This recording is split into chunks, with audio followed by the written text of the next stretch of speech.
აი ახლა მურჩით პოდკასტის ჩაწერას.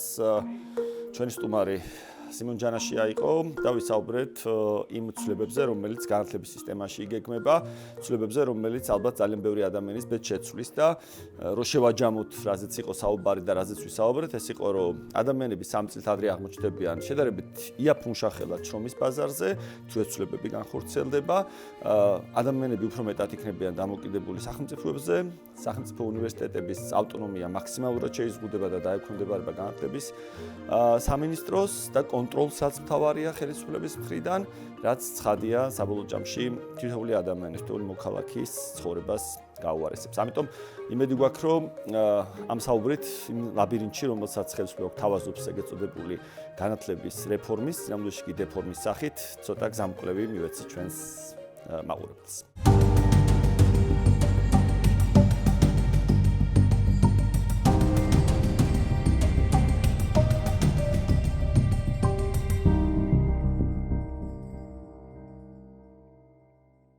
მოგესალმებით, დავიწყოთ ჩვენი დღევანდელი პოდკასტი, თავისუფალი მაგიდა, რომელზეც ეს ვთქვათ მე და საბა მუშაობთ ხოლმე, იმისთვის რომ საზოგადოებისთვის საინტერესო საკითხები, თემები თავისუფალი მსჯელობით განვიხილოთ.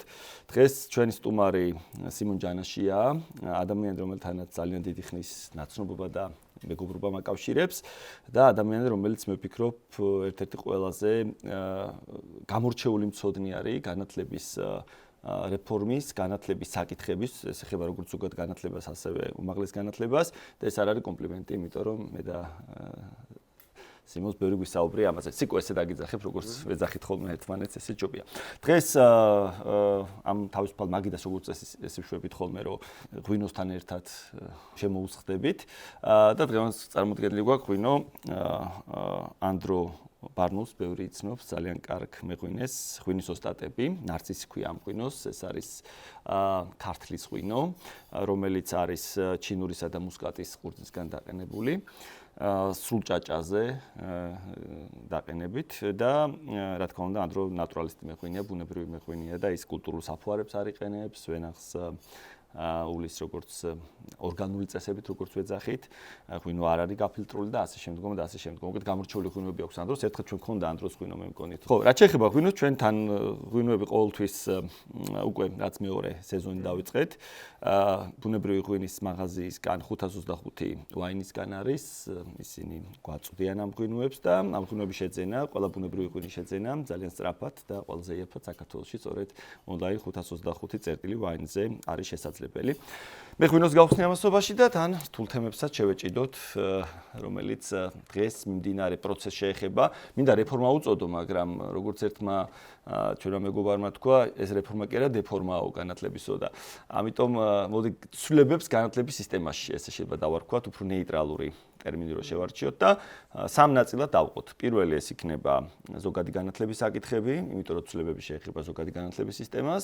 მეორე ეს იქნება ბაკალავრიატი და მესამე მაგისტრატურა, ხო, სამივე ნაწილზე იყო ცვლილება. მე ჩემი ერთი პატარა ინტერესიც მაქვს ამ ყველაფერში, ანუ უშუალოდ უნივერსიტეტებს არ უკავშირდება, მაგრამ სკოლაში რო დავდიოდი, ყოველთვის მძულდა ფორმები და ეს ფორმების შემოტანა რო აქციეს, რაღაცა უდიდეს მიღწევად პირველიდან მე-6 კლასამდე ამბავს, აი მაგას მაინტერესებს თქვენი აზრი, აი როგორ შეუწყობს ეს ყველაფერი ხელს ქართული განათლების სისტემის ხარისხის ზრდას. მაგრამ თავიდან რა თქმა უნდა დავიწყოთ პრინციპში გვექნება თუ არა უფასო განათლების სისტემა. ძალიან მარტივად, რასაც ქართული ოცნება, არ ვიცი რა უმაღლესი განათლების სისტემა. უფასო უმაღლესი განათლების სისტემა ამ ქარდების გაკეთებაზე, დაბუსტვაზე, რაშენ რამდენი ფული დახარჯეს, მე არ დამითვლი, არც ვინმე დაითვალა თუ არა, მაგრამ არის ეს მითი თუ არის ეს სინამდვილე? მადლობა მოწვევისთვის, მადლობა ცოტა გაზვიადებული წარდგენისთვის. მე არ ჩამოთვალე აკადემიური მიღწევები და ასე შემდგომ. ხო, ანუ უფასო განათლება საქართველოში ყოველთვის არსებობდა, მათ შორის მე-19 საუკუნეშიც კი აფინანსებდნენ ხოლმე ახალგაზრდების სწავლას, რომ წასულიყვნენ რუსეთში ან ევროპაში და იქ ესწავლათ.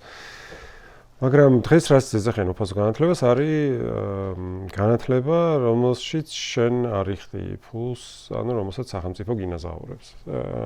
და ესეთივე ზარზეიმით ქართულმა ოცნებამ 2012 წელს შემოიღო უფასო განათლების სისტემა, მაშინ როცა უნივერსიტეტებში, სახელმწიფო უნივერსიტეტებში ჩამოაყალიბა, უბრალოდ შემოიღო მიმართულებები, რომელზეც გადასახადი სტუდენტს არ აქვს.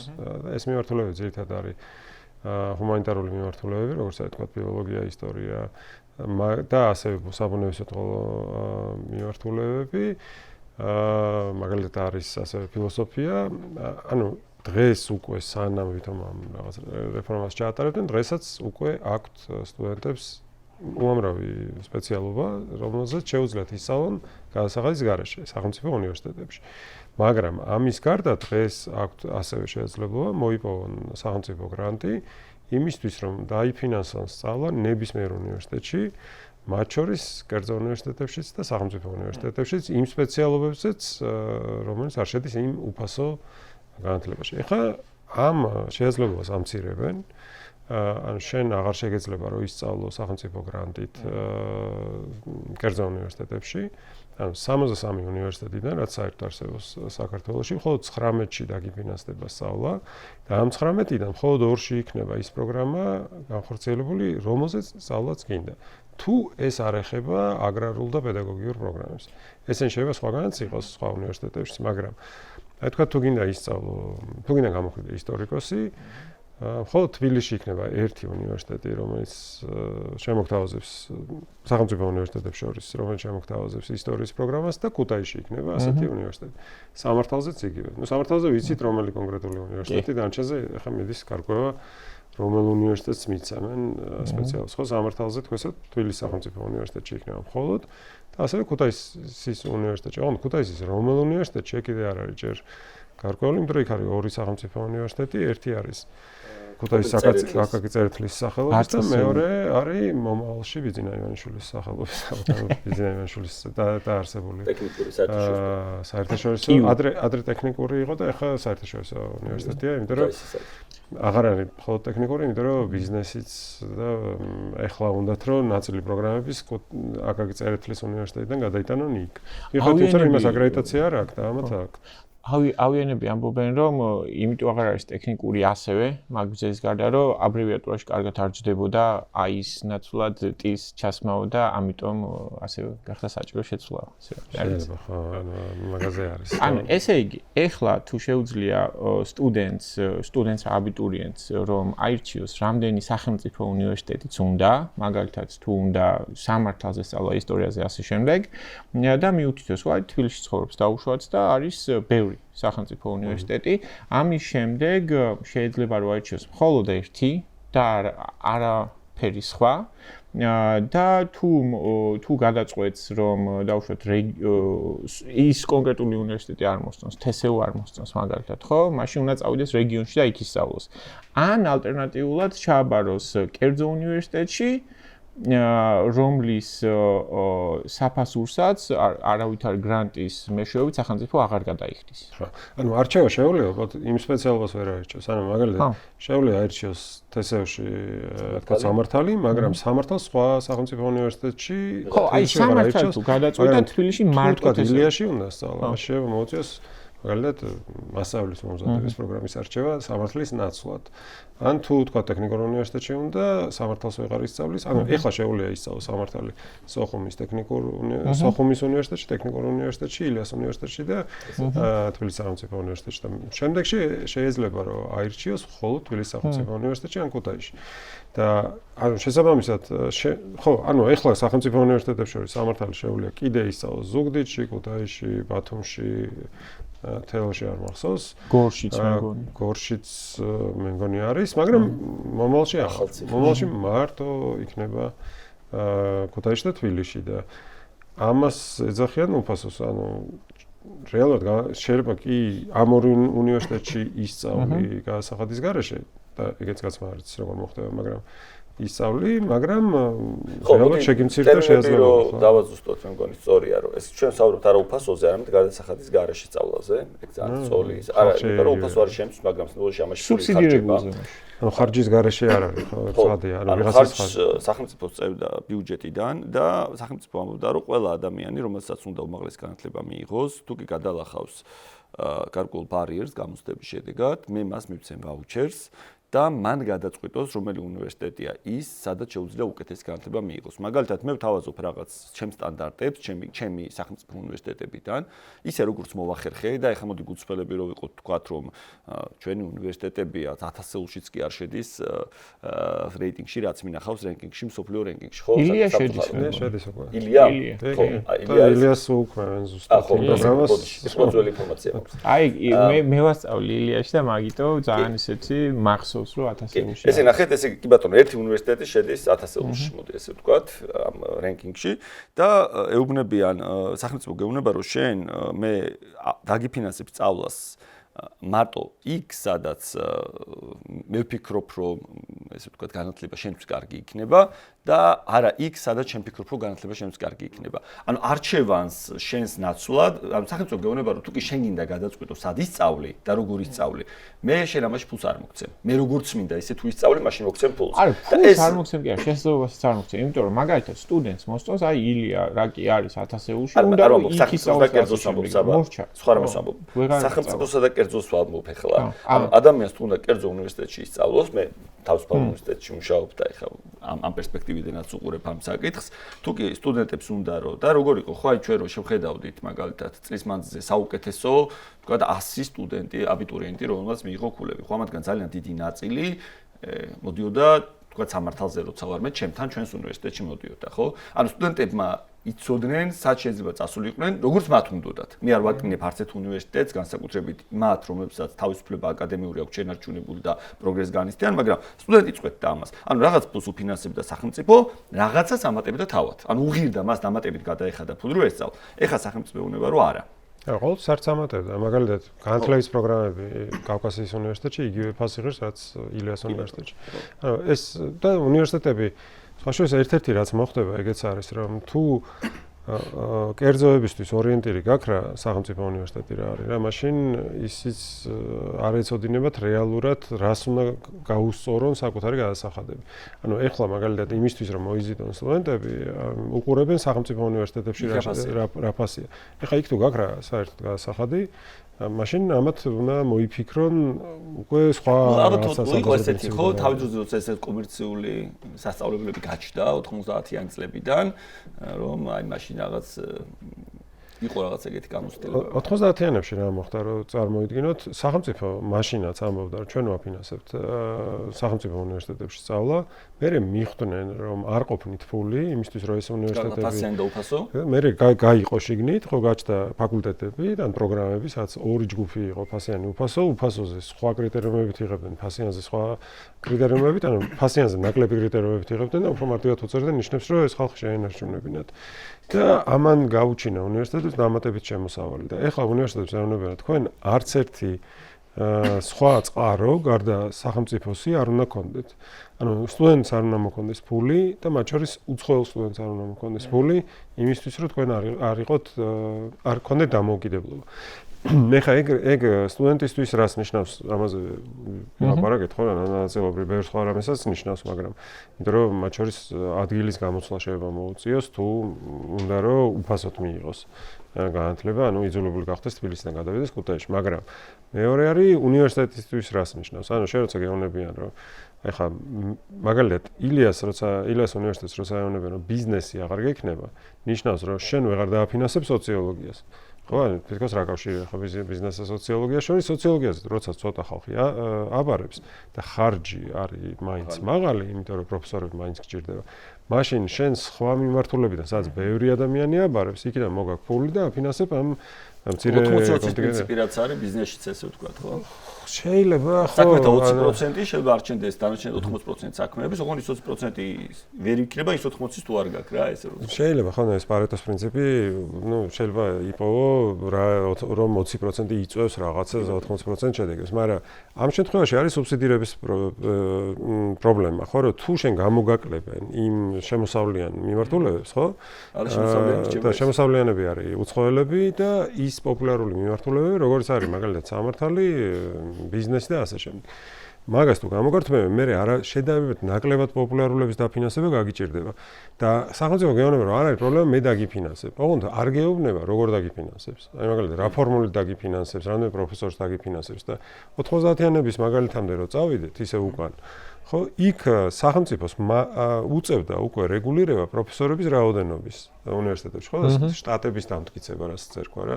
სახელმწიფო ეუბნებოდა უნივერსიტეტს, რომ რაღაცა ბევრი პროფესორი ყავს და ჩვენ არ გვაქვს ამდენი ფული რომ დაგიფინანსოთ. და ამიტომ მიდიოდა შეთანხმებები, ხო, სულ ოპერირება, რომ აი რაღაცა დავიმატე საათები, დავიმატე პროფესორი, დავიმატე. შეიძლება ეს ტენდენცია იყოს, ანუ ეს არ არის რაღაცა ბოლო ნაბიჯი, რასაც დგამენ, არამედ შეიძლება იყოს პირველი და ყველაზე მნიშვნელოვანი ნაბიჯი იმისკენ, რომ უნივერსიტეტები, სახელმწიფო უნივერსიტეტები პირველ რიგში პირდაპირ დაუქვემდება, რომ განათლების სამინისტროს და განათლების სამინისტროს კონდეს ყველა სახის აბსოლუტურად ლევერიჯი მათ ყოველდღიურ აქტივობებზე. ყველა სახის გადაწყვეტილებებს. უკვე აქვს ამისი, ანუ ყოველდღიურზე არა, მაგრამ შეუძლიათ რეორგანიზაცია, ანუ აი ილია სახელმწიფო უნივერსიტეტი მაგალითად რა განცხადებებს გააკეთებს, ხო? ანუ თუ ესეთი რაღაცა ესეთი დონის ზემოქმედების ბერკეტები ექნებათ, უფრო მოერიდებიან, ხო, ლოგიკურად, იმიტომ რომ ეს შეიძლება სხვა რაღაცა ჩამოაყოლონ. არა, მარტო განცხადებული პროფესორები ვინ იქნება, ვინ ასწავლის, ანუ ეს სეგრეგაცია ერთგვარი შეიძლება გაჩნდეს შეგნით, რომ აი ის იქეთ არის, ეს პრობლემებს აჩენს რაღაცა. სტუდენტებს ეს უთხრა, ან თავისუფლებასაც შეეხება ეს აკადემიურ თავისუფლებას, ეგ ძალიან მნიშვნელოვანია, იმიტომ რომ ლექციაზე შენ პროფესორი როცა შენ სილაბუსი წარდგები და რაღაც პროგრამას წარადგენ, ხო, რომელსაც ჩერჩევა ხდება შენ როგორც პროფესორი, არ აქვს მშობა ასისტენტი ხარ, ასოცირებული ხარ, ხო? თუ სრული პროფესორი ხარ, სრული თანამდებობრივით არის, ხო? წარადგინე შენი სილაბუსი, ხო? და ჩაატარე ლექცია და რომელ სილაბუსშიც გამოყენებული გაქვს ლიტერატურა, რომელიც ვიღაცისთვის მიუღებელია. შენ გიტყვი რომ ეს აკადემიურ თავისუფლების პარაგრაფში ვეგეც უნდა ნახოს სტუდენტმა. აი რაღაც ფილმი აჩვენე, რომელიც ვიღაცისთვის მიუღებელია და ასე შემდეგ. მაგრამ ვიცი რა, მოდი ჯერ თვითონ გავშინჯოთ ღვინო. და მე ერთი კაი კითხვით გავაგზავნოთ ჩვენი საუბარი. რაღაც კარგი. სულში პარფიუმი აქვს შესანიშნავი. გამარჯოს ანდროს. გამარჯოს ანდროს და ყველა მე ესეთი სამაკროფია ჩემი მეგონა რომ ჩემი იყო თეორემა, მაგრამ აღმოჩნდა რომ სხვებს ჩემამდე მოუფიქრებიათ რომ ცივილიზაცია მოზე. დასავლური ცივილიზაცია არის ღვინის ცივილიზაცია თქო. ღვინომ და ღვინოსთან დიდი ხნის ურთიერთობამ არსებითად განაპირობა იმ ტიპის ცივილიზაცია, რომელშიც ცხოვრობთ. ალბათ. მე რაც მაინტერესებდა პირველ რიგში არის ეს გასაგებია ფულის ამბავი რომ და სტუდენტების მხრიდან რა რომ ანუ თავისუფლება ეზუდებათ, იმიტომ რომ აქამდე თუ წყვეტდნენ სად შეეძლოთ როგორ ანუ უნივერსიტეტისაც ირჩევდნენ და თვითონ უნივერსიტეტში შეეძლოთ მიმართულებების არჩევა. ეხა ვეღარ, ანუ ერთ პაკეტში მოდის. რა მოხდება რიცხვების თვალსაზრისით? ანუ თვითონ ეხა უნივერსიტეტის მხრიდან რომ დავინახოთ რა, უნივერსიტეტში პროფესორების რაოდენობა, სტუდენტების რაოდენობა, ასე აკადემიური პერსონალი მთლიანად როგორ შეიძლება ტენდენცია საით იქნება ზემოთ, ქვემოთ, გაიზრდება მაგალითად სტუდენტების რაოდენობა თუ შემცირდება? ის საკითხი რაც ესე გაგვით ახსენეთ, ძალიან მნიშვნელოვანი საკითხია. მაგალითად, ბევრმა უნივერსიტეტმა ბოლო 20 წლის განმავლობაში შემოიღო პირველი კურსის განმავლობაში შესავალი კურსები, რომლის მერეც ირჩევდნენ სპეციალობას, ხო? ანუ სტუდენტი ჯერ შედიოდა უნივერსიტეტში, რაღაც ზოგად პროგრამას სწავლობდა, უცხო ენას, ფილოსოფიას, რაღაცა საინტერესო საკითხებს ბუნებისმეტყველებაში, მათემატიკაში, უცხო ენაში რაღაცა და მერე ირჩევდა პროფესიას. ეხლა ამას ვეღარ გააკეთებს, იმიტომ რომ შიგნით არჩევანი იქნება შეზღუდული, ხო? ეგ ერთი. მეორე, ვეღარ გააკეთებს, იმიტომ რომ სამწლიანი პროგრამები როცა გახდება და ეს არის ერთ-ერთი ცვლილება, კიდე რომ 4-დან 4-ის მაგერ და 3 წელი გადმოვიდა, უბრალოდ რო აღარ რჩება იმისთვის, რომ სპეციალობა ისწავლო თუ 1 წელი თუ იქნება ზოგადი 2 წელი გამოვა მარტო სპეციალობისთვის, ეს ძალიან პატარა დროა. და კიდე პრობლემა და იმ ზოგადშიც ქართული ენას უნდა ჰქონდეს რამე კრედიტი კიდე. სავალდებულო ქართული ენის სწავლება შემოიღოს, მაგრამ კიდე ცალკე პრობლემა ის არის, რომ 11 კლასი იქნება დამთავრებული ადამიანს. ანუ თუ ეხლა ახალგაზრდა 12 კლასის პლუს პირველი კურსის დამთავრების შემდეგ აკეთებდა არჩევანს პროგრამაზე, შემდეგში მოუწევს 11-დან პირდაპირ გაკეთებას. 2 წით ადრე. ანუ რაც მე მომიწია, ანუ 11 კლასი რომ დავამთავრე, პირდაპირ დავიწყე სპეციალური სწავლა. მაგრამ განსხვავებით ჩემგან 5 წელი ვისწავლე და 5 წელი ვისწავლე. ანუ 11+5-ის ნაცვლად ახლა იქნება 11+3. ხო, მაგისტრატურიანა, ჩვენ მაგისტრად გათანაბრებულები ვართ, ხო, 1 წელი მაგისტრატურა. იმის მერე კიდე შეგვეძლო ასპირანტურა და მერე კიდე შეგვეძლო და კიდე იყო რა, ანუ შეიძლება რომ გააგრძელებინა სწავლა, ესე არ იყო რომ 5 წლის მერე უბრალოდ პირდაპირ ხო, მაგისტრად გათანაბრებულები ქვია, ვისაც ეხლა კი ქვია, მაგრამ სინამდვილეში ჩვენ ვიღო მარტივ 12+4 და მე +2 მაგისტრატურა. შექმნა 11+3. ანუ 2 წელი ჩამოაკლდა სწავლა. მე პრაქტიკულად რო შევხედოთ, ხო, აი უნივერსიტეტში, სადაც ვარ და როგორ არის, ხო, რაღაც საგნებს ვასწავლეთ და პირველ კურსზე გვაქვს ერთ-ერთი საგანი, რომელშიც აი ძალიან ბევრს ფიქრობ, რომ აი 2-3 ლექციას სიამოვნებით ჩავამატებ, იმიტომ ფიქრობ, რომ ახლა სკოლიდან მოსულ სტუდენტებს ჭირდება პირველ კურსზე ვლაპარაკო. და ვერ ვაკეთებთ ამას, იმიტომ რომ უბრალოდ 4 წელზეც კი არ არის საკმარისი საათები. ახლა ის რომ სასკოლო განათლებაში რაღაცები მოგვარებული უკეთესად იყოს, შეიძლება ეს რაღაცები არ მოგიწევს უნივერსიტეტში, მაგრამ სიცარიელე შესავსებია. ანუ რაღაცას ვერ გამოტოვებ სწავლებაში, ხო, რაღაც აგურს ვერ გამოვაკლებ შენებლობას, იმიტომ ჩამოინგრევა რაღაც მომენტში და ამას ვერ ვაკეთებთ 4 წელში ვერ ვეტევით რეალურად. და ეხლა საუბარია რომ ეს ჩამოვიდეს 3-ზე, სკოლას მოვაკეთეს კიდე 1. რაც გამოაკლდება იქნება არჩევითი საგნები, რომელიც ზუსტად იმაში ეხმარება სტუდენტს განსაკუთრებით, რომ ჩამოყალიბდეს ეხლა სამართალზე რო ვლაპარაკობ, თუ აი კონკრეტულად კერძო სამართალი უნდა თუ ადმინისტრაციული სამართალი იქ რომელი მიმართულება უნდა რა აინტერესებს, ასე შემდეგ და ან მივიღებ საბოლოო ჯამში ამ საბოლოო ჯამში ვიღებ რომ ადამიანი 3 წლით ადრე შედის შრომის ბაზარზე, ნაკლები განათლებით, ნაკლები გამოცდილებით. ამას ვიღებ საბოლოო ჯამში რა. ანუ უფასო მუშახელისთვის, ანუ ესე ვთქვათ, იაფი მუშახელისთვის შესანიშნავ პირობებს ქმნი, იმიტომ რომ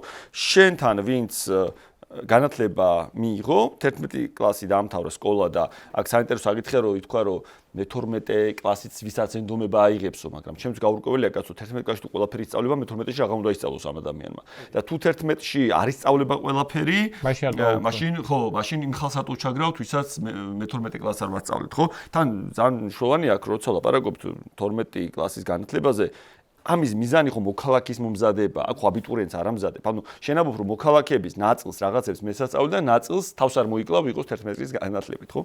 ამის მერე მოყვა წავიდა უნივერსიტეტში, სადაც 4-ის ნაცვლად 3 წელი ისწავლა, ეს მეორე წელი მოაკდა, ანუ ეს ვთქვათ, მის განათლებას და მაგისტრატურაში თუ კი გადაწყვეტს ასევე სწავლას, კიდევ ერთი წელი მოაკდა. ანუ ადამიანი თუ კი რაღაც ესე რომ დავთვალოთ 18 წლის აბარებდა, 22 წლის ამთავრებდა ბაკალავრიატს და 24 წლის ამთავრებდა მაგისტრატურას, ეხლა 21 წლის შეიძლება იყოს უმაღლესი განათლებით პირდაპირ შრომის ბაზარზე. ოღონდ ეს ვთქვათ, მაგისტრატურით, თორე ბაკალავრიატით შეიძლება თეორიულად აღმოჩნდეს 20 წლის ადამიანი, რომელსაც გაქვს უმაღლესი განათლება, ოღონდ ეს განათლება ხო დიპლომი არა, დიპლომზე არ ვლაპარაკობთ ეხლა ჩვენ, ხო? იმიტომ ნაყიდი დიპლომები ყველას გვახსოვს 90-იან წლებში, ნუ ეხლა ზოგი მოსამართია უდიპლომო, ეს ნაყიდი დიპლომი და უდიპლომო, მაგრამ უზენაესში მათ შორის აღარ არის ხო უზენაესში ხა მიტრის მოადგილეა ესე ვთქვათ, მაგრამ სხვა რამეს ვიზახი. თავარი რა არის რო კაცო? ადამიანს განათლებას არ აძლევს სათანადოს და მერე წირავ იაფ მუშახელს. მაგ მუშახელის ამბავზე ალტერნატივა თუ ექნებათ, მაგალითად ამ ჯერ აბიტურიენტებს ვინც სკოლა დაამთავრეს და მერე აი 21 წლის მაგისტრი ძალიან საოცარი რაღაცა მოვლენაა, მაგრამ მაინც შეიძლება თუ არა დავშვათ უცხოეთში წავიდნენ და იქ გააგრძელონ თავიანთი სწავლა განათლება. ხო, ერთი არის ფორმალური შეზღუდვები და მეორე არის უცხოეთში დასასრულება და მეორე არის რეალურად რასთან როგორ შეედარება ჩვენი განათლება იქაურ განათლებას. უბრალოდ რო წარმოვიდგინოთ ამერიკაში როგორ ხდება ადამიანი იურისტი და როგორ გახდება ჩვენთან.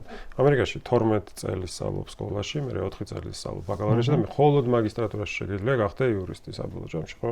ანუ LLM-ზე თუ არ ისწავლი, ისე ბაკალავრიატი დამთავრებული იურის დოქტორ და არ გაქვს პრაქტიკოსობის უფლება მაგ თან უნდა გააგრძელო ჩააბარო ბარი და 11+3-ის მერე უკვე იურისტი ხარ და იქ 11+4+1 ან 2 კიდე ხო ან შეიძლება ინტეგრირებული პროგრამაც იყოს რაღაც შემთხვევაში 3+2 მაგრამ ანუ გაცილებით უფრო ნაკლები განათლებით ეხლა თქვა ამერიკაში რო წავიდე საქაურ კურსდამთავრებული 4 წელიწადში იქ უნდა შეეჯიბროს ადამიანს რომელსაც მინიმუმ 3 წლით მეტი აქვს ნასწავლი იურისპრუდენცია და ნუ სამართალი რა ზოგადად რა მაგრამ ჩვენთან ახლა მე-12 კლასზე რო არის ლაპარაკი, ესეთი სასწავლო რაღაცები თქოს, რომ ჩვენო მე-12 კლასთან ვისა ექსპერტებს ოღონდ არავინ არის ვის.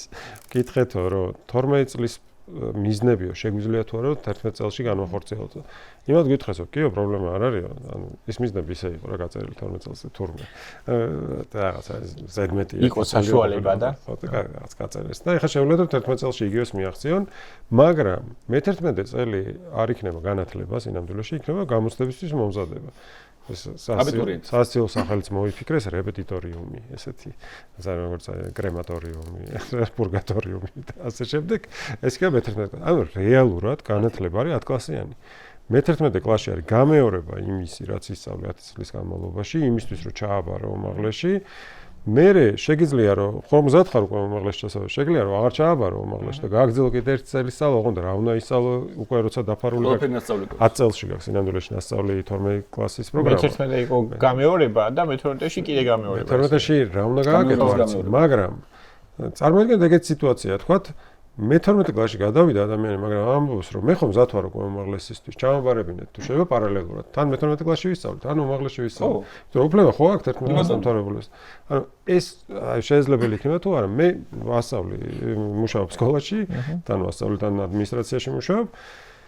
რომელსაც ჰქონდა 12 კლასიანი განათლება, სანამ საქართველოში ზოგადად შემოვიდოდა. ანუ ჩვენ 2001 წელს გავხსენით სკოლა, ეს არის გივის ზალდასტანიშვილის სახელობის ამერიკული აკადემია, სადაც მე-12 კლასში გადავიდნენ ბავშვები 2005 წელს და დაამთავრეს.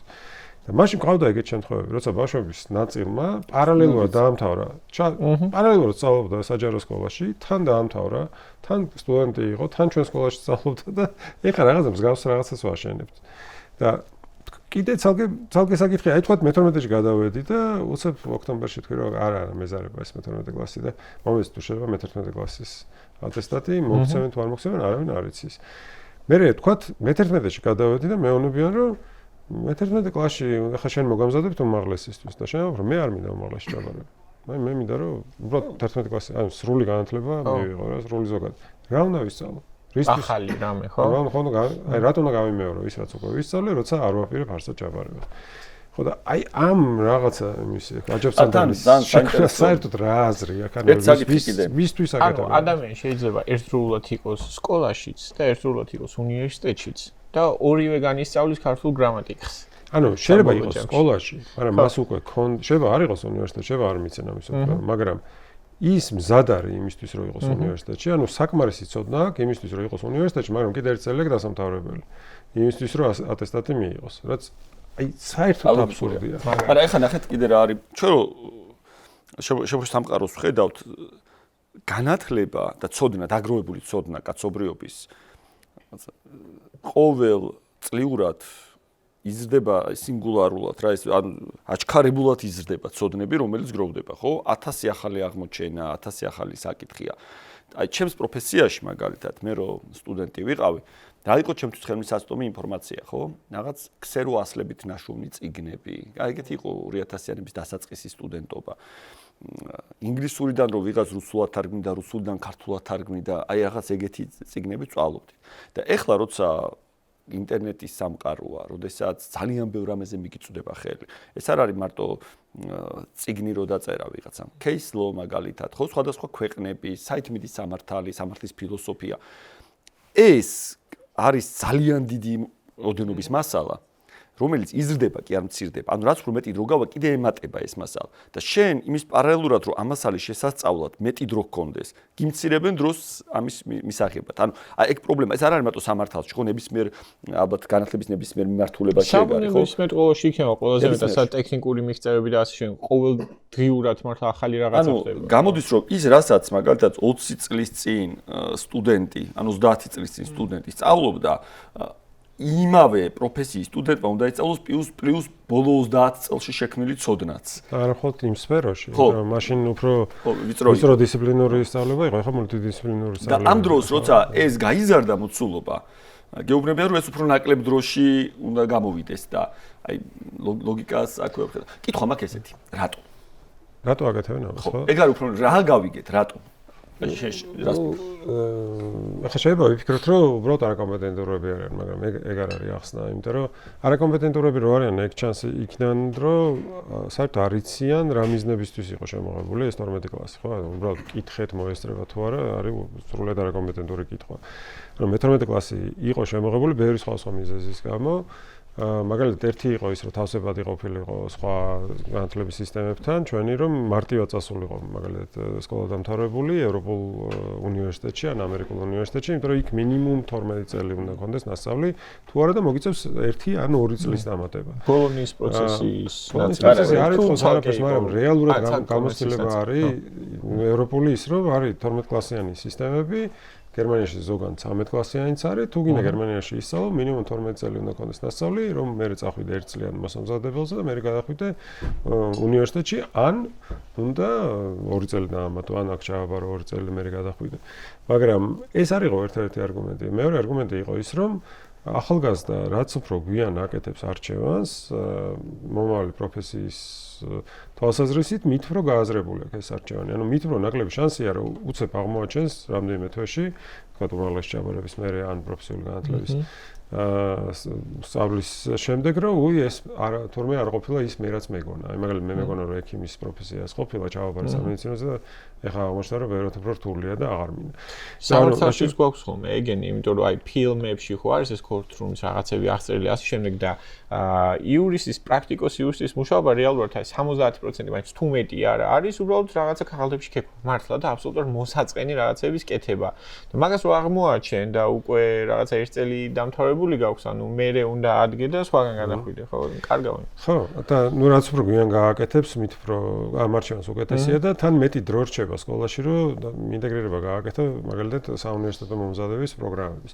მაგალითად ჩვენ სკოლაში მე-10 კლასიდან იწყებენ ბავშვების მომზადებას იმისთვის, რომ გააცნობიერებულად გააკეთოს არჩევანი, არა მხოლოდ იმის შესახებ თუ რას ნიშნავს კონკრეტულ პროგრამაზე სწავლა, აი მაგალითად რას გულისხმობს კონკრეტულ პროფესიაში მუშაობა.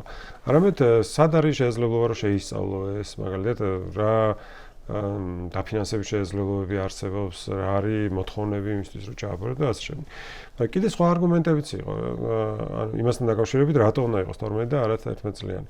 ერთ-ერთი არის ეს ცოდნა, რაც უფრო იზრდება, რაც უფრო მეტი მოთხოვნა გაქვს შენი საზოგადოებისგან, რაც უფრო მეტი მოთხოვნა მოდის, რომ განათლების სისტემა უნდა რაღაცას პასუხობდეს, მით უფრო მეტი წელი გჭირდება და თუ გადატვირთული გაქვს, აი ეგ იყო პროგრამა, ერთ-ერთი შენი პროგრამა, ერთ-ერთი გზა რომ განტვირთო ეს პროგრამა არის, რომ გადაანაწილო უფრო მეტ კლასს. ან და აწესება გიჭირს. ესეც არის, ხო? და კიდე არის ცალკე საკითხი არის ის, რომ ეკონომიკური სარგებელი აქვს ამ წლების ხანგრძლივობის მომატებას, იმიტომ რომ უნივერსიტეტებისთვის. არა, საზოგადოებისთვის. ანუ ეკონომიკური ზრდა თუ გინდა რომ დააჩქარო, უნდა დაამატოს სასწავლო წლები. ანუ ეხლა რეალურად რო ფიქრობთ, აი რა შედეგს მოიტანს ეს თვითონ რეფორმა, ერთ-ერთი იქნება შემცირება ზრდის ეკონომიკურს. ანუ რაც უფრო მეტი წელი სწავლობს საზოგადოება, მით უფრო ჩქარდება ეკონომიკური განვითარება. მაგაზე არ მიფიქრი ეს. ასევე ჩქარდება რა, იმატებს პირადი სარგებელიც. მაგალითად, ჩვენთან ეხლა მას რა ქვია, სკოლა დამთავრებულს და უნივერსიტეტ დამთავრებულს შორის არის განსხვავება, ხო? ანუ ძალიან მარტივია ამის მიხედვით, რომ ხელფასი არის განსხვავებული. ეხლა არის დასაქმების რაღაცა სფეროები, სადაც არანაირი განსხვავება არ არის. შენ ბაკალავრიატ დამთავრებული ხარ და სკოლა დამთავრებული, მაგალითად რა ვიცი, სპარში თუ მუშაობ მოლარეთ, იქ არ რაღაცა ხელფასებს შორის განსხვავება არ არის. შენ უმაღლეს დამთავრებული ხარ თუ არ ხარ დამთავრებული, მაგრამ არის სპეციალობები, სადაც მოგეთხოვება უმაღლეს განათლება და blue collar ჯობები. ხო და საერთაშორისო მასშტაბით საშუალო ზრდა პირადი შემოსავლების არის 10% თითო წელთან დაკავშირებით. ხო, ანუ რამდენი წელიც ისწავლი, დამატებით იმდენი პლუს 10% შემოსავლი გემატება და ანუ ბევრი ეს არგუმენტები არსებობს და უბრალოდ თუ არ იცი ეს არგუმენტები, ხო, მაშინ ფიქრობ, რომ აი ხო რა ვიცი, აი რა აზრი აქვს ახლა 12 წელს იყოს 11. ხო, აი კითხვა დილეტანტიზმი თუ მავნებლობაა ეგ არის. ხო და ეს არის ერთი საკითხი. მეორე საკითხი არის სილაპარაკი, ხო რომ თუ შენ ფიქრობ, რომ კარგი იქნება, რომ იაფი მუშახელის რაოდენობა გავზარდო, მაშინ აკეთებ ამას.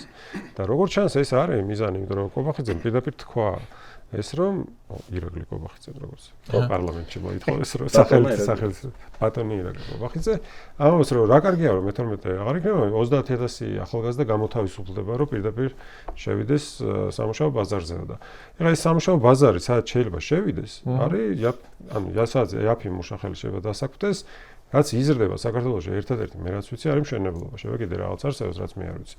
მაგრამ ანუ ხო, ეხლა გვეუბნებიან ესეთ რაღაცას. ჩვენ გვაქვს საინვესტიციო პროექტები, უნდა აშენდეს ახალი ქალაქები, ამ ხალხის, ამ ინვესტორებისთვის გჭირდება იაფ მუშახელი და მოდი განათლების შესაძლებლობებს შეუმცირებთ, რომ ისინი იძულებულები გახდნენ, რომ იქ წავიდნენ. შენ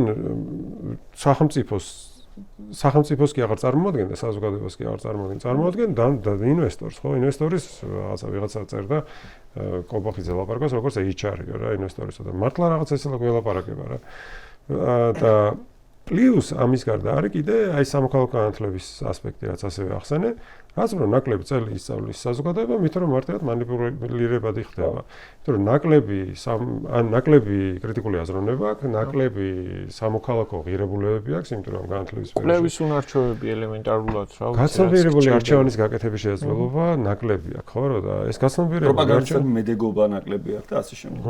უამრავი სხვა რაღაც, ხო? ანუ უფრო მარტივად მანიპულირებადია, არა მხოლოდ სახელმწიფოს მიერ, არამედ სხვა ჯგუფების მიერ, მაგალითად კარგი სახელმწიფოა, მაგრამ ხო ტერიტორიული სახელმწიფოს აქვს რაღაც ჰიბრიდული ოპერაცია და მოწყვლადი ხდები უფრო. ხო და აი მაგალითად რო ლაპარაკობენ ხოლმე რომ ჩვენი სტრატეგიული ობიექტები არ უნდა გაიყიდოს სხვა სახელმწიფოს და რაღაცა სინამდვილეში ეს არის სტრატეგიული ობიექტი, მთავარი სტრატეგიული ობიექტი არის ინსტიტუტი რა, ხო, განათლების ინსტიტუტი, რომელიც გეხმარება ჩამოყალიბებაში. ერთი კითხვა მაქვს მოქალაქეების ჩამოყალიბებაში და სოციალიზაციაში და თუ შენ ამ სახელმწიფოს არა მხოლოდ ამ ინსტიტუტს, არა მხოლოდ შეუმცირებ შესაძლებლობებს, არამედ დაუქვემდებარებ ერთ ცენტრალიზებულ განათლების წყაროს, განათლების სამინისტროს. საკმარისია რომ განათლების სამინისტროში ვიღაცები იყვნენ კონკრეტული მტრული სახელმწიფოს ინტერესის გამტარებლები, მაშინ მთელი სისტემა ექვემდებარება ამას. ანუ ეს არის მაშინ მე როგორც აღვიქვი ეს პასუხი ამ საბოლოო კითხვაზე, რომ ეს რეფორმა ჩანს როგორც ყველაზე მონუმენტური რაღაცნაირი პარადიგმული გადანაცვლება მომავალი თაობებისა იმისკენ რომ ესენი იყვნენ არა რაღაცა რო გვიხარია ხოლმე სადაც წავიდნენ რაღაცა ოლიმპიადაში გაიმარჯვეს მათემატიკის და ასე შემდეგ მაგის ნაცვლად რომ მომავალი თაობები გაემზადონ პრარაბობისთვის ესე რო ვთქვათ მშენებლობაზე ხო პრარაბობისთვის უნდა ისწავლო მაღლაში მაგას მენეჯმენტის უნარები ჭირდება აქ არის ლაპარაკი მუშაობა ნუ საქართველოში რა სტანდარტები გვაქვს მაგაზე განათლების სისტემას ბევრი პრეზიდენტი შეიძლება გამოყენოს აი ძალიან ისე პრარაბი შეიძლება კი პრეზიდენტობას არ ჭირდება არავით არის განათლების სისტემაზე როცა საუბრობთ ხოლმე ბევრი შეიძლება თვითონ რომ ეს არის მხოლოდ ცოდნა მიიღო ადამიანმა ან მხოლოდ ამ კუთხით შეიძლება შეხედო მაგრამ განათლების სისტემა ამავდროულად არის შესაძლებლობა რომ საზოგადოებას კონდეს საერთო ფასეულობებზე დაფუძნებული აზროვნება ესე ვთქვათ. ანუ განათლების სისტემა არის ერთგვარი ჩვენც გვისაუბრია ამაზე, რბილი შესაძლებლობა სახელმწიფოს ხელში, რომ დემოკრატია განათლების კანონში ზოგადი განათლების ეწერა ლიბერალური დემოკრატიული ფასეულობები და ღირებულებები რომ ჩაუნერგოს. იმიტომ აი მაგალითად როცა მე საქართველოში ვიტყვი ხიჩატეხილობა სიტყვას, ხო, ყველა მიცის რაზე ვსაუბრობ. არ ჭირდება მას ზედმეტი ახსნა ილია ჭავჭავაძესთან წასვლა და ასე შემდგომ. როდესაც ვიტყვი რომ რაღაც მერანი სიტყვას რო ვამბობ, ხო? ყველა ხვდება რომ პირველ რიგში აი იქ მივდივართ, ხო? გზის გაკაფვაზე მივდივართ, რომელზეც შეიძლება სხვამ გაიაროს მე თუ ბოლომდე ვერ მივედი, ხო? ანუ ვერ მივ. ანუ ეს რაღაცები არის, რაზეც ყველამ ვიცით რა გვკრავს. ანუ რა ასე იგივე როცა ლაპარაკობთ ენამამული სარწმუნოება ვთქვათ, ხო? ის რაც რაღაცები თავში რაც ეს განათლების სისტემა ყველას გვაძლევს, ყველას გვაერთიანებს. და მას შეუძლია თუ კი მას შეცვლი განათლების სისტემას შეგიცვალოს აზროვნება მთლიანად თაობებში. ანუ საზოგადოება გამოგიცვალოს რბილად და აი მე ჩემი კითხვაც ამის იყო რომ ხوار ხედავთ საზოგადოების გამოცვლის და გადაკეთების ცდელობას ამით. არა მოკლე პერიოდში, 1 წელიწადში, 2 წელიწადში არა, არამედ ხანგრძლივ პერიოდში. იმიტომ რომ განათლების სისტემაში პრიორიტეტების შეცვლა მოგცემს თაობებს, რომელსაც პრიორიტეტები აქვს შეცვლილი. ხო, ანუ მარტივად რომ ვთქვათ იგივე, ანუ კითხვა არის, ეს რაღაც ტექნიკური ამოცანაა, რასაც ახორციელებენ თუ პარტიული ამოცანისთვის აკეთებენ ამას, ხო? ანუ პარტიის ინტერესებიდან გამომდინარე უნდათ რომ საზოგადოება ჩამოაყალიბონ, სოციალიზაციას ჩვენ შვილები ესე იგი გადიოდნენ ისეთ სისტემაში, სადაც მათთვის სასარგებლო მოქალაქეება ჩამოყალიბდებიან და არა საზოგადოებისთვის სასარგებლო რაღაც ღირებულებებს შექმნიან. და კი, პარტიული ინტერესიდან გამომდინარე იმართება. ხა ეს ჩანს აი როგორ რაღაცეებში. მაგალითად, ეროვნულ სასწავლო გეგმაში 10 წლის წინ ეწერა, მაგალითად ისტორიის საგნის სტანდარტში ეწერა ესეთი ფრაზები, რომ მოსწავლეს უნდა კონდეს მაგალითად გაცნობიერებული და უნდა იცოდეს მაგალითად საქართველოს რუსეთის 2008 წლის ომის შესახებ ან აფხაზეთში რუსეთ-საქართველოს კონფლიქტის შესახებ და სხვა. ეხლა ესენი გამკრალია და უბრალოდ სწორედ ზოგადი ფრაზები, მაგალითად საქართველოს საგარეო პრობლემები და რაღაც გამოწვევები 21 საუკუნეში. რუსეთი აღარ არის ნახსენები. გაქრა ხო და რატო გაქრა? ყველა შემთხვევით ხო არ არის ეს პარტიის ინტერესია, რომ ეს რუსეთი ამოიღონ კონფლიქტებიდან. მაგალითად ჩარშანაც რაღაცა პოპულისტური რაღაცის ჰქონდათ პროგრამა წინასაარჩევნოდ, რომ საქართველოს ისტორია დააბრუნეს სკოლებში. თითქოს მანამდე სადღაც წავიდა საქართველოს ისტორია და ახლა უკან მოიყვანეს. და გასაგებია რომ ტყუილი იყო, იმიტომ რომ სახელმწიფოები არსებობს ხო შაშანწინდელიც და შაშანწინდელის და წელი არ არსებობს, სადაც არის სწავლება საქართველოს ისტორია წინა საუკუნის 40-იანი წლებიდან. და უცებ გზაში გაახსენდათ, რომ გაყვეს სოფლიო და საქართველოს ისტორიის სწავლება მე-11-მე-12 კლასში სახელმწიფოზე არ უფიქრიათ. და ხო, მე ესე გზაში გაახსენდათ, რომ სახელმწიფო თუ არ იქნება, არა მხოლოდ ვერ ისწავლიან მოსწავლეები, არამედ კიდე მისაღებ გამოცდებზე საქართველოს ისტორიის საკითხებს ვეღარ შეიმუშავებენ, რომ სახელმწიფოზე ეყნება საგამოცდო ცენტრი. და ეგ თუ არ იქნება, მე იქნება სკანდალი, რომ საწავიდა საქართველოს ისტორიის საკითხები. ან თვითონ გამოვიდა და დამალვა. ხო, რაღაც სიგიჟე გააკეთეს და უცებ ამის აღმოსაფრულად იმ პრობლემებს, რომელიც თვითონ შექმნეს, უცებ დაავალეს. ხო, თან საინტერესო ის არის, რომ სამინისტროს ისტორიის ექსპერტები უფრო ადრე მიხვდნენ ვიდრე პოლიტიკოსები, რომ ეს პრობლემა იქნებოდა და დაიწყეს მასალების შექმნა, რომ მასალებისთვის მიეცენ, რომ პასუხისმგებლობას გრძნობენ ამ სისტემის მიმართ და საზოგადოების წინაშე, რასაც ვერ გრძნობენ პოლიტიკოსები. დაიწყეს ამ მასალების შემუშავება. ეხლა შუაგზაში უცებ უთხრეს, რომ თქვენო აღარ გააკეთოთ ეს მასალებიო, ჩვენო შევქმნითო ჯგუფსო და მოიყვანეს ამ რუსული კანონის ხელმომწერი პარლამენტარი გიორგი სოსიაშვილი და ამ გიორგი სოსიაშვილმა შექმნა ჯგუფი, რომელშიც აიყვანა უკვე ხალხი, რომელსაც შეეძლო რომ ტექნიკურად შეესრულებინა ეს დავალება, რომ დაეწერა საქართველოს ისტორიის მასალები, ანუ რაღაც სასწავლო მასალები და ოღონდ უთხრა ამ ხალხს, რომ აი რუსეთ-საქართველოს პრობლემური საკითხები, ასე ვთქვათ, ესენი არ ჩაწეროთ. და ასე. 90-იანი წლების მერე აღარ გვინდა საქართველოს-რუსეთის კონფლიქტების აღწერა და მაშინ გააპროტესტა იმ ჯგუფმა და შეწყვიტა მუშაობა. ხო და ეს ხო არის პირდაპირი მაგალითი იმისი, რომ აქ უბრალოდ საკითხი ის კი არ არის 10 წელიწადში ისწავლეთ, 11 წელიწადში, 12 წელიწადში თუ კიდე სხვა ხანგრძლივობაში ერთი და იგივე რაღაც. აქ არის ლაპარაკი იმაზე, რომ ეხლა სხვა რაღაც უნდა ვისწავლოთ, რაც აწყობს პარტია. ეხლა რაც ახსენე, ეგ მინდა ცოტა კარგად ავხსნი, ჩვენ კი გვესმის მე მგონი ერთმანეთს ყველაფერს გასაგები რომ იყოს, რაც ნიშნავდა საქართველოს ისტორიის დაბრუნება, ესე მარტივად რო ახსნათ, ხო? როცა ჩვენ სკოლაში სწავლობდი, მე როცა სწავლობდი, ალბათ სიკოსუცაც სწავლობდა, საქართველოს ისტორია იყო ცალკე სახელმწიფოებში, სოფლიო ისტორია იყო ცალკე სახელმწიფოებში და სწავლობდი პარალელურად სხვადასხვა მასწავლებელიც გასწავლიდა ხოლმე. და ამ ფაქტებს დროსა და სივრცეში ერთმანეთს თულად უკავშირებდი. მაგალითად, საქართველოს ისტორია, ვთქვათ, მე-19 საუკუნემდე იყო ლეგენდებით სავსე, ძირითადად, ესე ვთქვათ, მოკლე და ლეგენდები. მე-19 საუკუნიდან უფრო სიღრმისეული იყო შეიძლება, მაგრამ კონტექსტს ვერ იჭერდი. აი, მაგალითად, როცა ერეკლე გეორგიევსკის ტრაქტატს ხელს აწერს, რა ხდება იმ დროს ევროპის ქვეყნებში, რა ხდება იმ დროს ამერიკის შეერთებულ შტატებში. რატომ მოხდა ის, რომ მაგალითად რა გამოიწვია საქართველოსთვის კონსტანტინოპოლის დაცემამ? ხო? რომ ჩაგეკეტა გასასვლელი იქეთ, ხო? ამ რაღაცებს კონტექსტში ვერ სწავლობდი რა და ამიტომ იყო ეს თავის დროზე მოფიქრებული, რომ ეს პარალელურად გესწავლა, ერთიანად გესწავლა, შენთან რა ხდება და სხვაგან რა ხდება, სხვაგან არ არის რუსეთი, სხვაგან არის დანარჩენი სამყარო, ხო? ეს იყო და რეალურად განცალკავება ნიშნავს, რომ ისე გონებაში გაყო, რომ შენ ხარ ცალკე და დანარჩენი სამყარო არის ცალკე. ანუ შენი ისტორია დანარჩენი სამყაროსთან ერთად კი არ გაიაზრო, როგორი ხარ ამ სამყაროში, არამედ შენ იზოლირებული ხარ. და მეორე საკითხი რაც ოღონდ ის არ ვიფიქროთ, რომ სულ ერთად ისწავლებოდა. არა, მე კლასში ცალკე საგანი არის, ჩემი საქართველოს. მე კლასში წავ. მე მე-8-ში ერთად სწავლობდი, ერთად სწავლობდი. აი მაგალითად ეს სანამ ამ პოპულისტურ რაღაცებს დაიწყებდნენ, მე-8 კლასში მაგალითად იყო სოფლიო და საქართველოს ერთად, მე-9-ში იყო ცალკე. მე-10-ში იყო ისტორიის ზოგადი კურსი, მაგალითად რას ნიშნავს საერთოდ იყო ისტორიკოსი და სწავლობდი, ასე ვთქვათ, ხელობას ისტორიკოსის, მაგალითად წყაროებზე როგორ უნდა იმუშაო და მე-11-მე-12-ში ისევ ერთიანად საქართველოს და მსოფლიოს.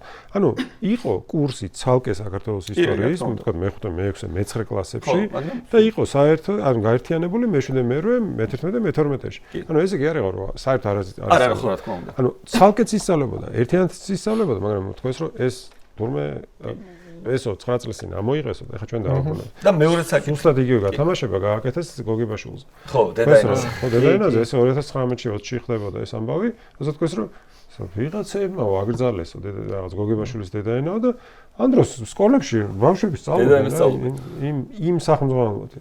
ну იმ ზუსტად იმით ვერა, იმიტომ რომ 19 საუკუნის დედაენაში რაღაცა რუსული სიტყვებით წერია, ხო, პირდაპირ და სტორი და რაღაცა. ხო.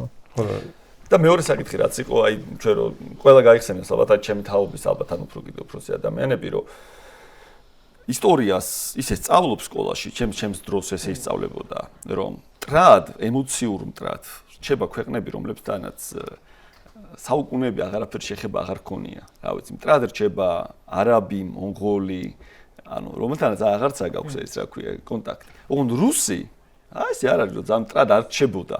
მტრად რჩება ემოციურად, რა მოხდა აგერ 9 აპრილს ამბები გაქვს, რაც გაბრაზებს მოქალაქეს. თორე აი ესეთი იყო რა, ისტორია ისეთი დაწერილი სახელმწიფოება იყო, ამ ემოციას ისე არ აგიძრავდა, როგორც აგიძრავდა არაბზე მაგალითად. ეგეც რაღაც რბილი ის იყო, რა ქვია, გზა იმისა, რომ რაღაც რუსეთთან ეს კონფლიქტი და ურთიერთობა რაღაც ისე საყოველთაოდ მოთხრობილი და ის მტერი.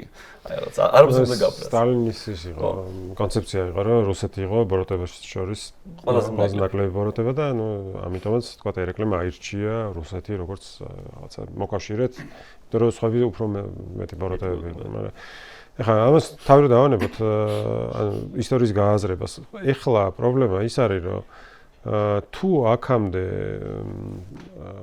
შესაძლებლობა იყო, რომ სხვა საავტორო ჯგუფს მაინც დაეწერა თავის კონცეფციით ისტორიის სახელმწიფო ისე რომ გასულიყო იმ მიზნებზე, რომელიც სახელმწიფო გთავაზობდა, ეხლა სახელმწიფო თქვა, რომ ჩვენ აღარ გვჭირდება გამომცემლობები, ჩვენთან ვიქნებით გამომცემლობები. გამომცემლობების ამბავი კიდე ცალკეა. რაც დაიწყეს 2013-დან. არა, იქ კიდე სხვა რაღაცა იყო. იქ იყო რომ რაღაცა პერკეტები ჭირდებოდათ გამომცემლობების ზემოქმედებისთვის, რომ სიტყვაზე დაბალფასიანი სახელმწიფო შეესყიდა და არა მაღალფასიანი. არა, ეხლა ამბობენ რომ ჩვენ დავწერთ სახელმწიფო. არა, ნახე რას ვამბობ 2013 წელს, როდესაც უფასო სახელმწიფოების კამპანია რაც დაიწყეს, რეალურად რა ქნის მაშინაც ხო? მე ამ საქმეზე ვიყავი ადვოკატიც მათ შორის, სასამართლოების საკონსულში დღემდე დევს ეს საქმე განხილველი. ანუ მანამდე იყო ესეთ გამოცემელი არის სტამბა, ანუ ხალხშება ეს ერთმანეთს შეშლება ხოლმე გონებაში. გამოცემელი არის ვინც ქმნის წიგნს, სტამბა ვინც ბეჭდავს წიგნს, ხო? გამოცემელი აფორმებდა კონტრაქტს სხვადასხვა ავტორებთან, მუშაობდნენ იქ მასალებია შესასყიდი, ვიზუალური, ასე შემდგომ, ხო, გრაფიკოსი. ქმნიდა სახელმწიფო გადიოდა გრიფირებას. ანუ ის რომ ის სკოლაში შევიდეს, უნდა აკმაყოფილებდეს დადგენილი მოთხოვნების ლიცენზირებას. გრიფირება ქვია, ხო? მოწმდება ექსპერტების მიერ, ნეიტრალური ექსპერტების მიერ, ეწერება ქულები, რამდენ პროცესში შეესაბამება და ეძრება გრიფი. შეიძლება რამოდენიმე წიგნი ყოფილიყო პარალელურად გრიფირებული. და მე სკოლას აერჩია, რომელს აირჩევდა, ხო? გამომცემლებს წაართვეს წიგნის ბეჭდვის უფლება. ანუ რეალურად ჩვენ შეგეძლოთ წიგნი შეგექმნა, მაგრამ მოგება სადაც გამომცემელს ქონდა რომ წიგნი დაებეჭდა და კონკურენტულად გაეყიდა მერე, ეს წაართვეს. რამაც რა გამოიწვია, რომ როდის დაეწერა ბოლოს სამოქალაქო განათლების ახალი სახელმწიფო. ეგ არ ვიცი, მაგრამ ეგ არ იყო იმის გამო, რომ წაართვეს, ეგ იყო უბრალოდ იმიტომ, რომ სახელმწიფოს არ ქონდა დაგეგმილი ამ კონკურსების გამართვა. აი მაგალითად, მე მეხებოდა სახელმწიფოების გრიფირება 2004-დან 9 წლამდე. კი ბატონო.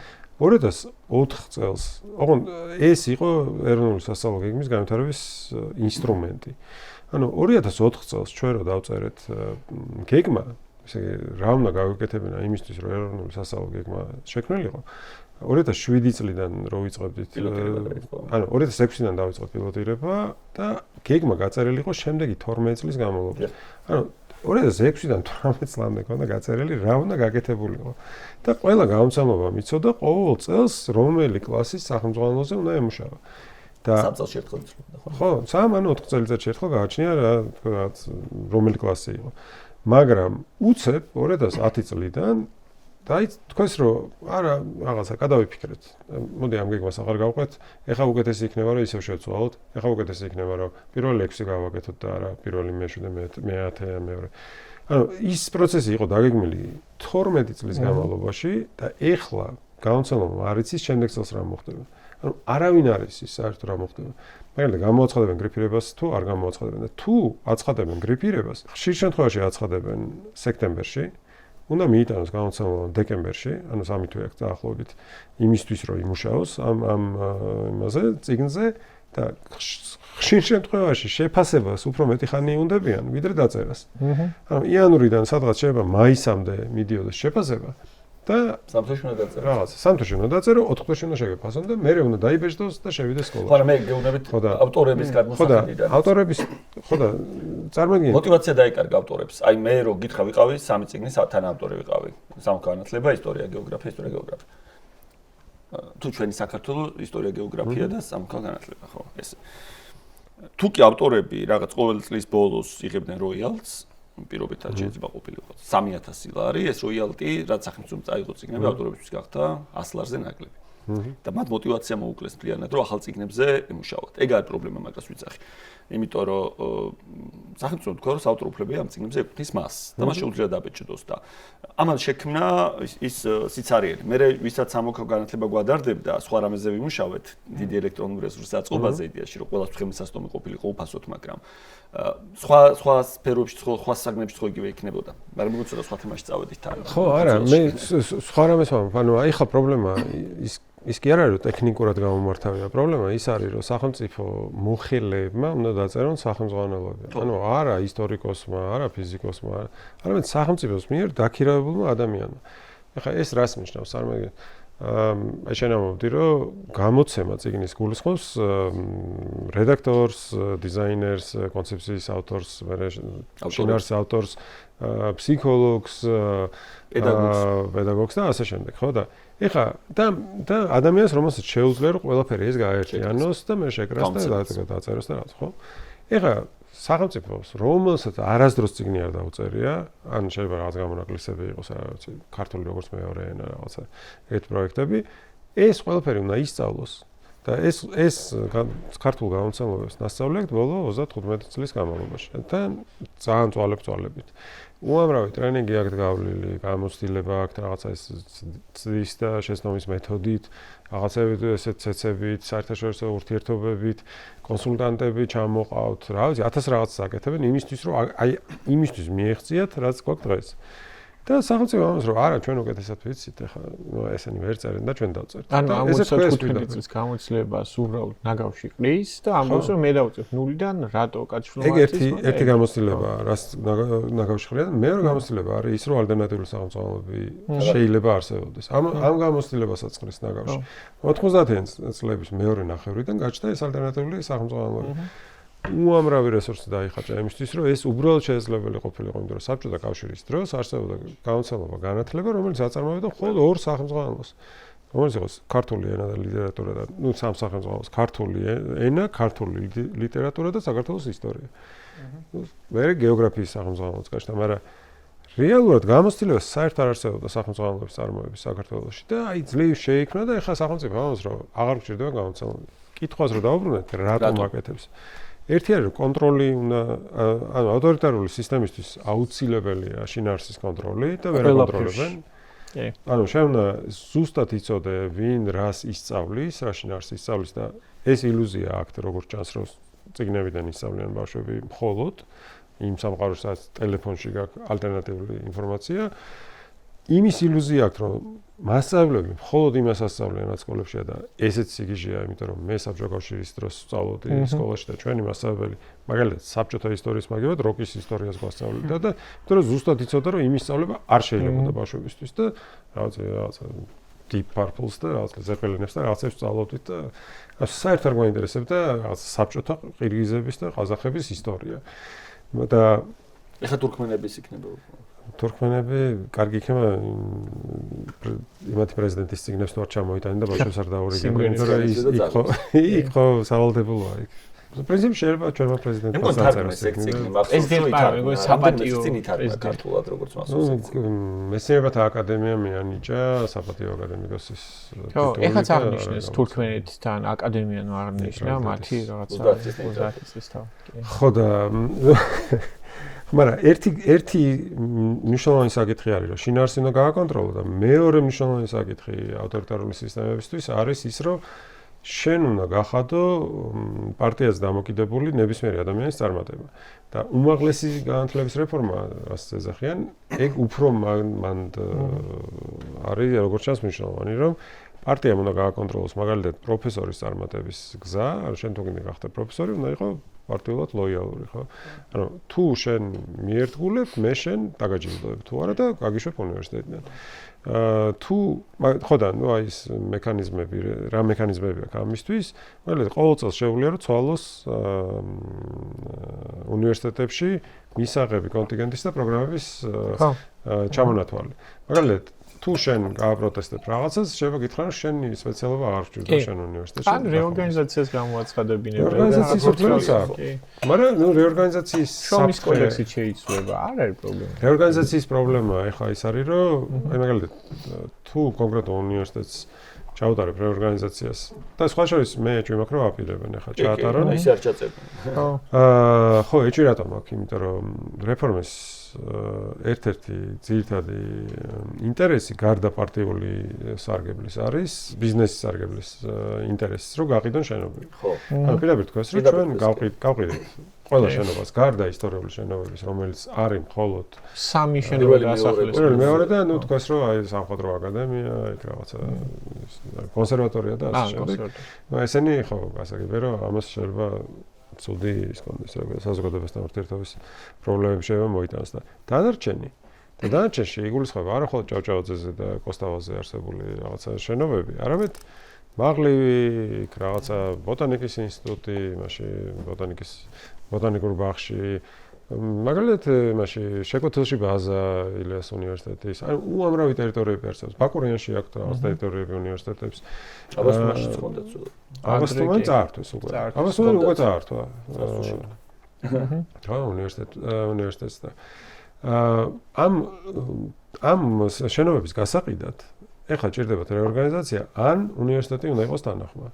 და უნივერსიტეტები სავარაუდოდ არ იქნებიან თანახმა და ამისთვის ჭირდებათ რომ მოხსნან ხელმძღვანელობა და ახალმა ხელმძღვანელმა განაცხადოს თანახმა და მე რჩებაში დავეცდილება რომ ეს გააკეთეს იმისთვის რომ თებერვალში როცა უნდა უნივერსიტეტებმა წარადგინონ საკუთარი განაცხადები პროგრამების შესახებ თუ წინასწარ ვერ დაითანხმება ან უნივერსიტეტების ხელმძღვანელებს რომ შეიტანონ ის განაცხადები რაც თვითონ უნდათ მაშინ მოხსნიან ამ რექტორებს და მათ მაგივრად მოიყვანონ ხალხს რომელიც ამას გააკეთებს ამ უნივერსიტეტების სახელით და აი მან იქნება დიდი ამბავი ჩემი აზრით, იმიტომ რომ უნივერსიტეტის რექტორს თუ ხსნი იმისთვის რომ გაყიდო შენობები და იმისთვის რომ გააფუჭო პროგრამები და აშენო შიგნით რაღაც ისე ჩადგან სასტუმრო კაზინო, ჩინური კაზინოებია ეს განსაკუთრებით. მე არ მგონია რომ რომელიმე პროფესორი მათ შორის ისინი ვინც დღეს ვერ ხვდება რომ რაღაც სერიოზულ პრობლემასთან აქვს თანახმა იყოს ამას. არა მithქოს. აი ძალიან ხშირად გავიგებთ ხოლმე რომ აი რატოა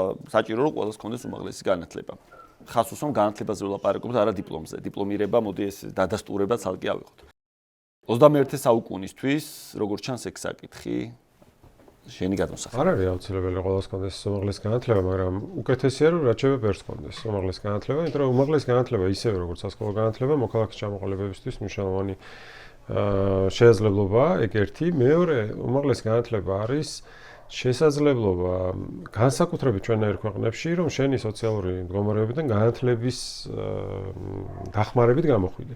ანუ შენ თუ დაიბადე ღარიბ რაღაც დასახლებაში, შენ მშობლებს არ ქონდათ უმაღლესი განათლება, თუ უმაღლესი განათლების მიღების შესაძლებლობა არ გაქვს, შენ დიდი ალბათობით გააგრძელებ იმ ცხოვრებას, რომლითაც ცხოვრობდნენ შენი წინაპრები. ანუ იცხოვრებ დიდი ალბათობით სოფელში, იქნები დაკავებული შინამეურნეობით, ანუ რაღაცა გექნება შესაძლებლობა რომ მოუარო საკუთარ ცხოველებს, საკუთარ რაღაცა და ბავშვს ეს არის წლიდან წლამდე თავის გატანა, ეს არ არის რა. და ეს არის მძიმესი შრომა, ეს არის რომანტიზებას რო აკეთებ ხოლმე ამის არ მიყვარს, იმიტომ რომ ეს არის მძიმეს, მიჯაჭვული ხარ შენ მიწა, შენი ნებით არის რჩევ ამის კეთებას.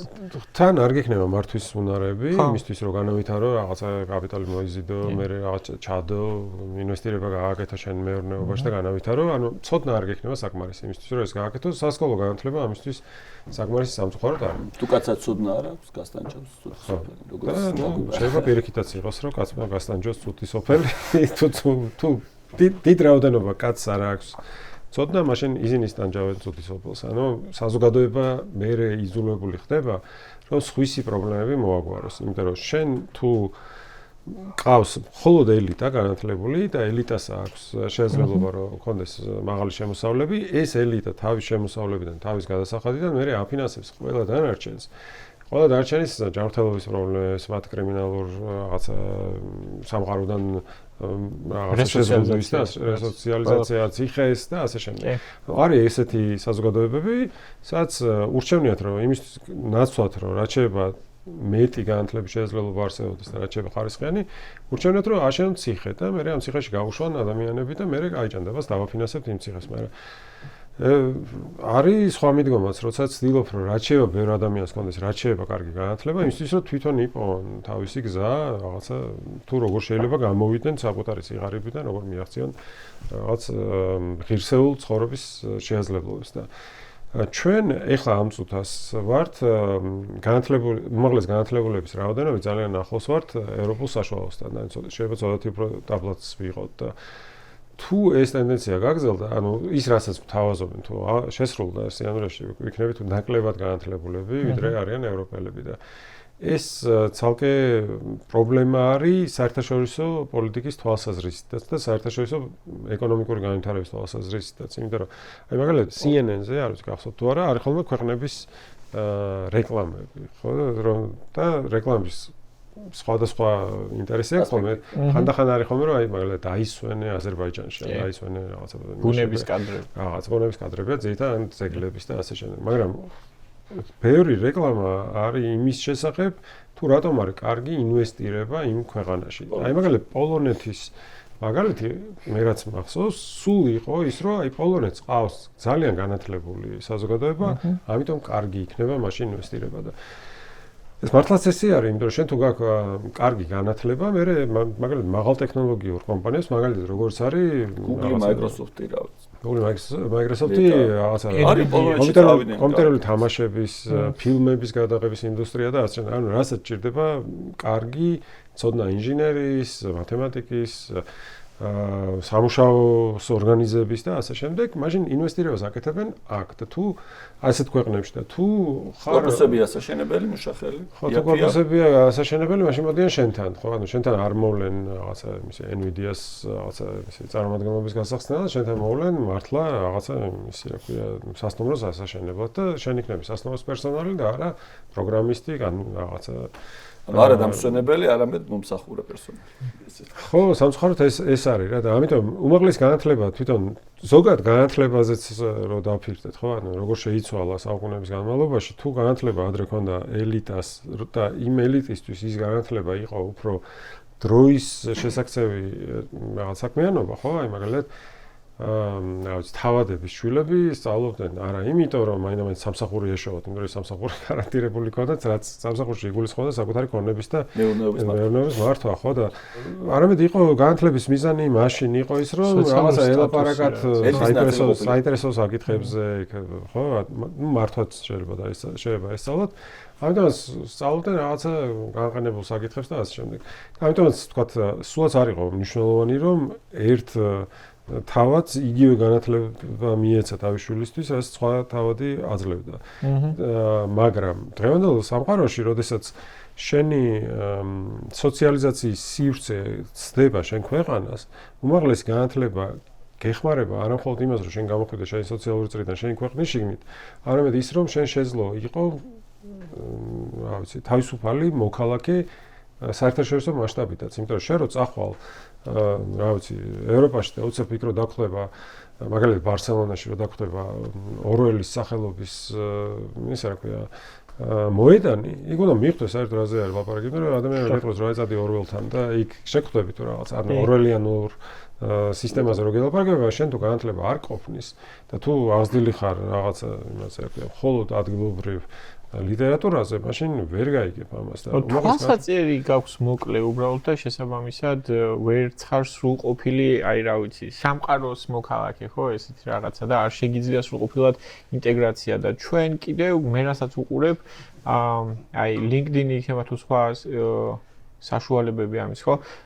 თითეული ადამიანი, რომელიც შედის ამ შრომის ბაზარზე, მაგ კუთხითაც რო შევხედოთ რა, კონკურენციაში არ შედის მარტო რაღაცა თბილისის, ან ქუთაისის, ან რაღაცა ადგილობრივ სეგმენტთან. კონკურენციაში შედიხარ თუ რაღაცა მართლა მნიშვნელოვანის გაკეთება გინდა, მთელი სამყაროს მოქალაქეებთან, მთელი პლანეტის მოქალაქეებთან, იმიტომ რომ გვინდა თუ არ გვინდა, ანუ ძალიან დავიწროვდა პლანეტა და დაპატარავდა და ყველას შეუძლია ერთმანეთთან კონკურენციაში შესვლა და მაგიტომაც აი რაც თქვი წერან რომ აი განათლება არის რაღაცა ცოტა ზემოთ ამოსვლის შესაძლებლობა ეგ არის სიტყვა რაც მე მეუბნებოდნენ ჩემ მშობლებს შენ სხვა გზა არ გაქვს ანუ უნდა ისწავლო კარგად სხვა ვარიანტი არ არის თორე იქნები რაღაცა ისე როგორც ჩვენ ვიყავით ადრე ხო და რასაც ჩვენ ვაკეთებთ არის არა ის რომ უფრო მეტ ადამიანს მიეცეს შესაძლებლობა რომ ისწავლოს უფრო მეტი ადამიანი ავიდეს ცოტა სხვა საფეხურზე უფრო მეტი ადამიანი წამოვიდეს რაღაცა ცივილიზაციისკენ ესე რომ ვთქვათ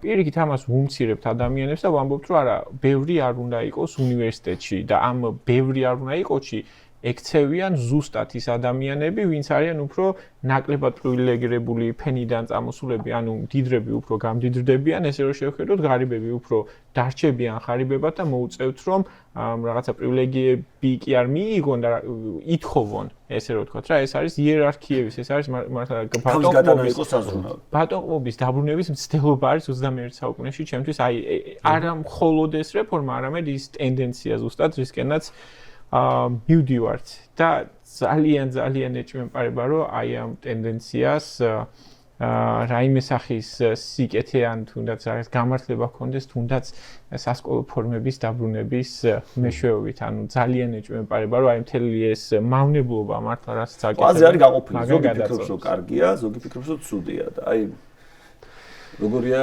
ჩვენ სკოლას ვხსნიდით 2001 წელს, მაშინ მქონდა ეს დისკუსია, გვინდა თუ არა კონდეს ფორმები ამ სკოლაში და გადაწყვეტეთ რომ არ გვინდა, იმიტომ რომ იმდენი დრო ჭირდება და იმდენი ენერგია ჭირდება მარტო ამის დევნას, რომ რაღაც ვიღაც ფორმა არასწორად აცვიანი ფორმულაცია ესა რომ ეს დრო რომ დახარჯო მართლა ღირებულზე მაგალითად რა ვიცი, დაელაპარაკო შეხვდე მოსწავლეს რაღაცაზე ელაპარაკო, ვერათ უფრო მნიშვნელოვანი იქნება მისი განვითარებისთვის.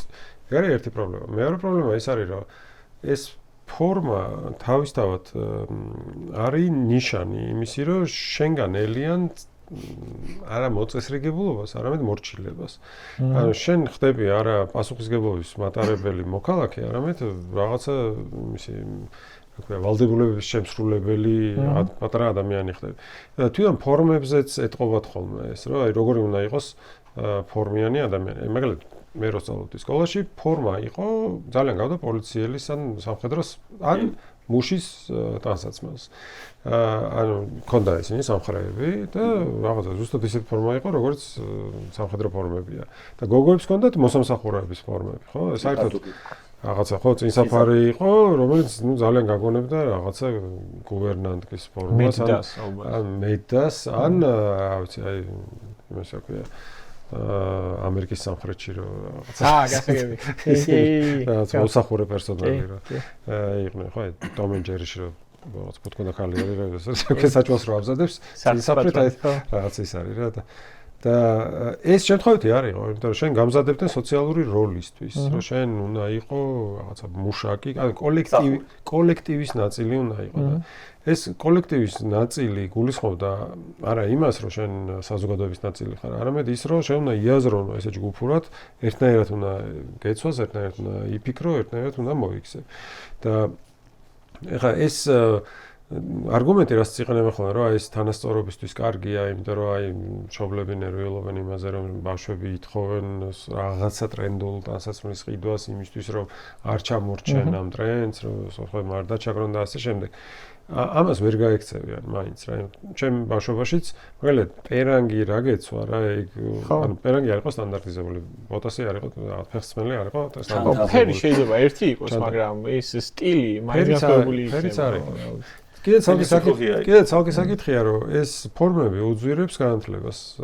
ანუ გონიათ რომ ეხა რაღაცა ჯორჯო არმანის და გუჩის ყიდვა თუ აღარ მოუწევს და ფორმის ყიდვა მოუწევს, შობელს ეს უფრო იაფი იქნება. სინამდვილეში ესე არ არის, იმიტომ რომ ისიც მოუწევს და ესეც. დღეს ბავშვი დასწმელი არის ძალიან იაფი, თუ არ გინდა მაინც რაღაცა ბრენდული დასწმლის ყიდვა, იმიტომ რომ 1000 მეორადების მაღაზია არის, სადაც ახალი დასწმელი იყიდება 2 ლარად, 3 ლარად და 5 ლარად და ასე შემდეგ და იქ გეუბნები რომ გინდა თუ არა ეს ფორმა უნდა იყიდო. ფორმა რო იყიდო ეს არ გვარებს პრობლემას, ბავშვი მარტო სკოლაში ყوار დადის. ან რაღაც სადმე მიყავს, მიდიხარ, დასაცმელი ხო უნდა მაინც. ანუ ის დასაცმელი მაინც უნდა ქონდეს და პლუს ფორმა უნდა ქონდეს რეალურად. კი, ანუ ორი დასაცმელი აღარ გაქვს, აქ სკოლის დასაცმელი და ჩვეულებრივი დასაცმელი და თვითონ ეს თანასწორობის საკითხიც ძალიან პრობლემურია ჩემი აზრით, იმიტომ რომ მაგალითად ქუჩაში აი თქვა მართლა რომ შემოვა ფორმები, თუ შემოვა ფორმები ერთი წლის მერე უცებ მაშინვე განვასხვავებთ რომელია საჯარო სკოლის მოსწავლე და რომელი კერძოს, იმიტომ რომ კერძო სკოლის ბავშვების უმეტესობას განსხვავებით საყოველთაოდ გავრცელებული წარმოადგენის ფორმები არ აცვიათ.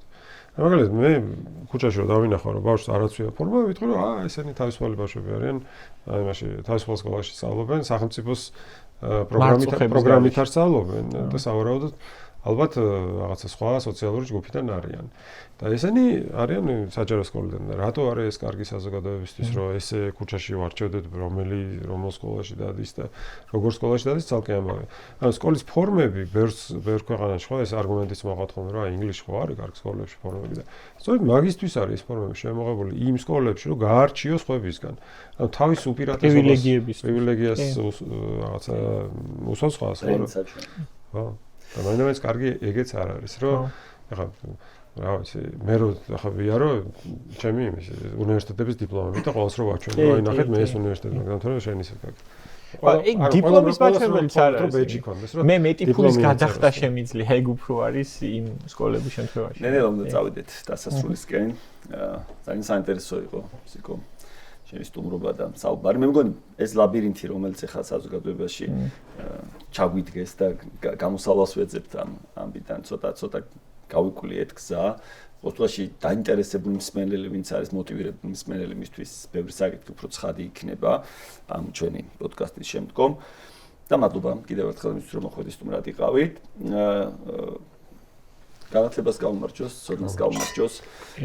ესე იგი ეცახან ახსენა ეს განათლება იყო ეგეთი გამომცემლობა და სანთელი ეხატა თუ გახსოვს განათლების თუ იყო. მე არ ვიცი თქვენ რაზე საუბრობთ ამ შემთხვევაში, მაგრამ იმედი არის განათლება და სინათლე არის ერთმანეთთან დაკავშირებული. ამ სინათლე ნათელი მოფინა განათლება, ხო ესეც არის კავკაინაში. მე მგონი ილიას აქ რაღაც ამაზე ესეთ განათლებასა და სინათლესთან დაკავშირებით. რა სანთელი ეს ანუ სიგნალში. უნდა გავგვინათოს გზა. მოკლედ ხო იმედი მაქვს რომ ინტერნეტის სამყაროში ჩაბნელებას ვერ შეძლებენ ძნელი იქნება ეს და არ გამოუვათ. ხო, კიდევ ერთხელ ესე თქვათ ანდროს გვინოზე ვიტყვი რომ ძალიან კარგი იყო, მე ძალიან მომეწონა.